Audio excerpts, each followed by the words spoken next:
She worked from before dawn until the last drinker left. The coins she was handed at the end of the year would not have bought the bed she slept on. Let's make that concrete. You are that servant. It is around 1340, in an English market town, and you are somewhere between 12 and 20 years old. Your name will not survive. Your wage will, because somebody wrote it down. You did not choose this job the way we choose jobs. Your family has more children than land. Service is the ordinary route out a few years in someone else's house, earning a little, waiting to marry. Historians call it life cycle service, and a very large share of the young people in an English town were doing some version of it. You were hired at Michaelmas, the 29th of September, for 1 full year, not by the day, by the year. Remember that word. It is going to cost you more than anything else in this video. So what did a year of it actually pay? First, understand what a tavern was, because the word has drifted. This is not a night out. Ale in 14th-century England is a staple, not a luxury. It is safe liquid calories, brewed constantly, drunk by everyone including children, and it does not keep. Traditional unhopped ale goes off in days. That single fact sets the rhythm of your entire year. The drink cannot be stored, so it has to be brewed, moved, and sold continuously. And somebody has to be in the building continuously to do it. That somebody is you. Your day is not a shift. It has no edges. You wake before the household, because the fire has to be alive before anyone else is. You fetch water, every gallon of it, by hand, from a well or a river, again and again, because the brewing needs it, the cooking needs it, and the washing needs it. You carry ale. A full gallon is 8 pounds of liquid before you count the jug, and you are carrying it across a crowded floor in poor light. If you drop it, the loss comes off your account, not his. You mash, you strain, you scour vessels because a dirty vessel spoils the next batch, and a spoiled batch is money poured into the yard. You serve. You clear. You sweep out rushes soaked with whatever the night produced. You bank the fire last. Then you sleep in the building, often in the room you have just cleared, on the floor or on straw in a loft above the taproom. And that is the fact that explains your wage. Not the hours, not the lifting. You live in. Everything that follows the number on the coins, why it is so small, and why you cannot walk away from it, comes out of that one arrangement. You are not a person who comes to work. You are part of the household. And a household is not paid. A household is kept. Now the number. The records that survive for live-in workers of this kind, servants, messengers, wagoners, put the annual cash wage at roughly 5 shillings to 8 shillings and 8 pence. That is 60 to 104 pennies. For the whole year. Hold that. 60 pence. An unskilled laborer around 1300 earns about 12 a day. A working year is roughly 240 days. 2 times 240 is 480 pence 2 pounds. 480 against 60. He earns 8 times your cash. In 1351, a master carpenter is fixed at 3 pence a day. A master mason at 4 pence. By 1407, a weaver is on 5 pence.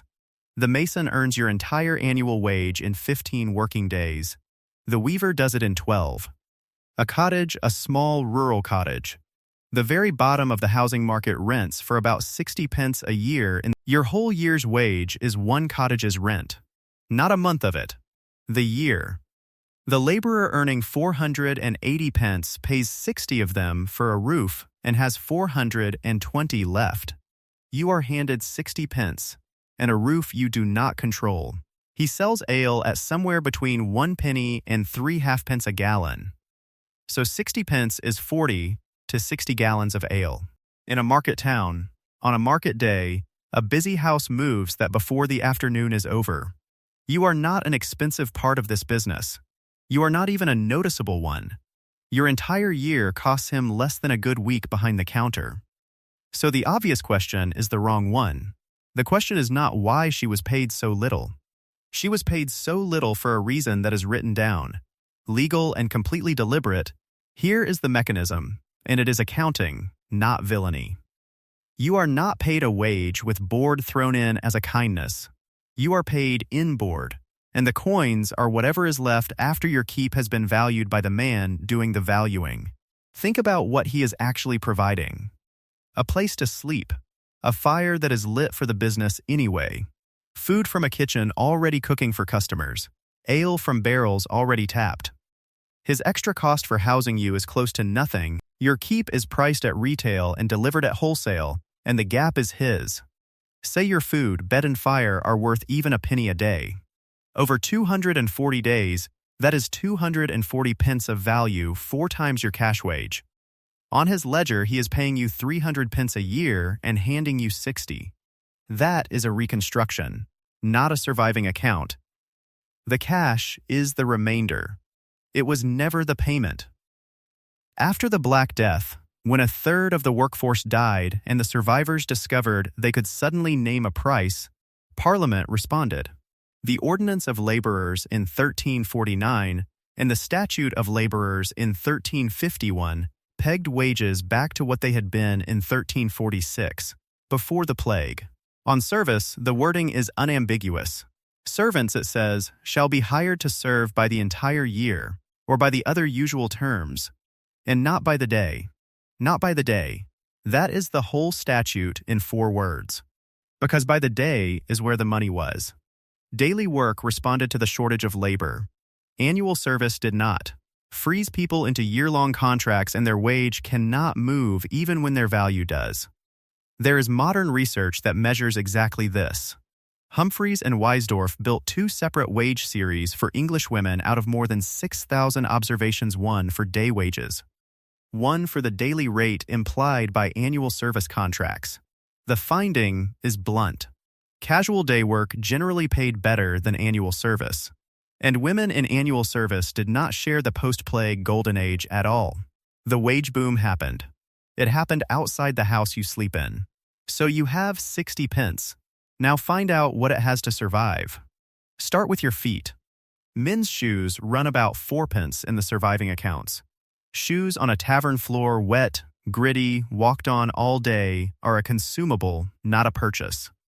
Call it 1 pair a year, and you are lucky. 4 pence, gone. That is a 15th of everything you own. Clothing. A tunic for a landless laborer runs between 1 penny and 6 pence, depending on the cloth. Say 6 pence for something that will last. Now you are down to 50 pence, and you have bought shoes and 1 garment. Light tallow candles cost about 3 halfpence a pound. You will not buy many you work by the tavern's fire and the tavern's rushlights, but any private hour you want, you pay for. Then the things nobody puts on a list.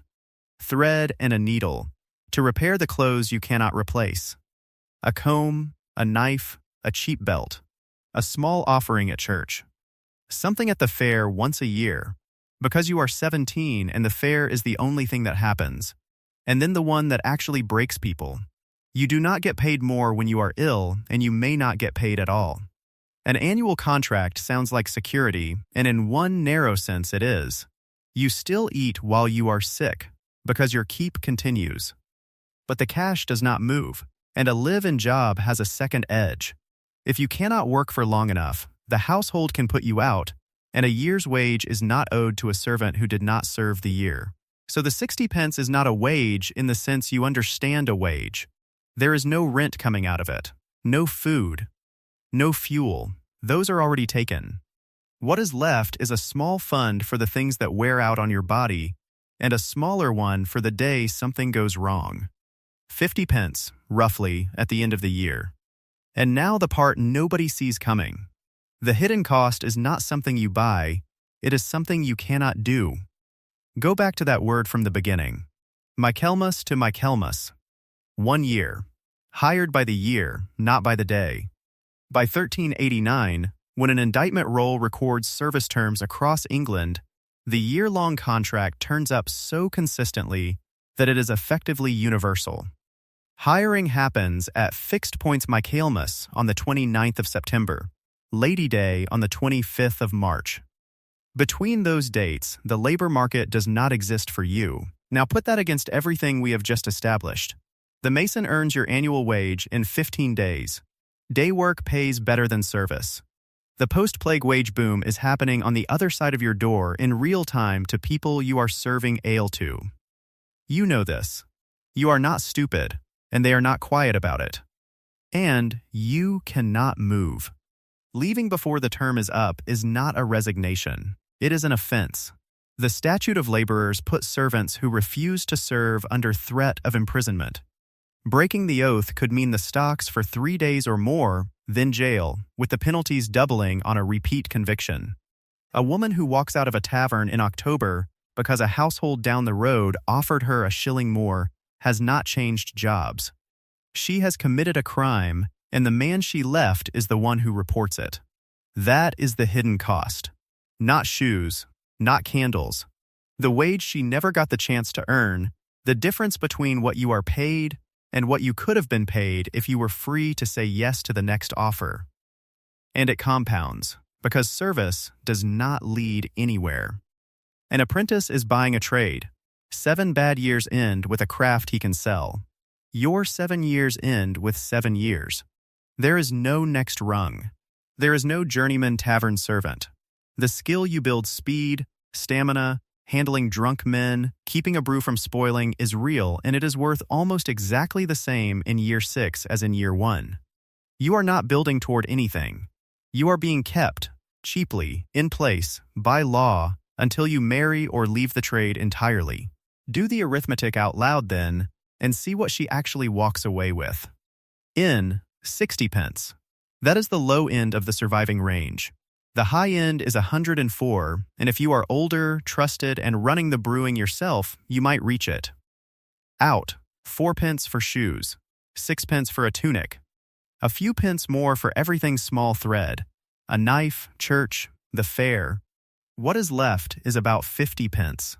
50 pence. Let's spend it, using prices that actually survive. A cow costs 72 pence. You cannot buy a cow, not with a full year of your life. A pig costs 24 pence. You could buy 2 pigs and have almost nothing left. A sheep, 17 pence. 3 sheep. A goose, 6 pence. A chicken, a penny.